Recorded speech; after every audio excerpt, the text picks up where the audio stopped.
भेटेरान अभिनेता सतीश साहा परलोक मुंबई हिंदुजा हस्पिटाल रे से शेष निश्वास त्याग करिसेंती। 74 वर्षीय अभिनेता किडनी संबंधी रोग जोगु किछि दिन हेब असुस्थ होई पड़िथिले। तांकर चिकित्सा मध्य चलीथिला। निकटरे तांकर एक किडनी प्रतिरोपण मध्य होइथिला। तेबे मिलिथिबा सूचना अनुसार वर्तमान सुद्धा तांको मृतदेह हस्पिटाल रे रहिछि। रविवार तांकर अंतिम संस्कार करा जिवो।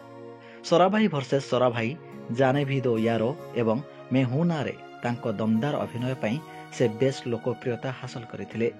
100 अधिक फिल्म रे हास्याभिनेता भूमिका रे नजर आसिथिले सतीश। 4 दशंधिरु अधिक समय धरी तांको क्यारियर रे सतीश साहा चलचित्र एवं टेलीविजन रे निजर जबरदस्त अभिनय पई से घरे घरे परिचित होई पारिथिले। से अभिनय करिथिबा चलचित्र मध्यरे दिलवाले दुल्हनिया ले जाएंगे एवं ओम शांति ओम एवं कहो ना प्यार है भली लोकप्रिय हिट सिनेमा रही। ब्यूरो रिपोर्ट, धरित्री लाइव। टैक्स टेमली एहा कांडबिंधा को मूलरू निपात करे, कम मात्रा रे भी दीर्घ समय पर्यंत सुरक्षा करे। सुखिला पिलो एवं सुखिला केंडा उपरे आने संपूर्ण नियंत्रण। ट्रॉपिकल एग्रोर 3टी सक्रिय तत्व वाला टैक्स टेमली, धान सुरक्षित, आपण निश्चिंत।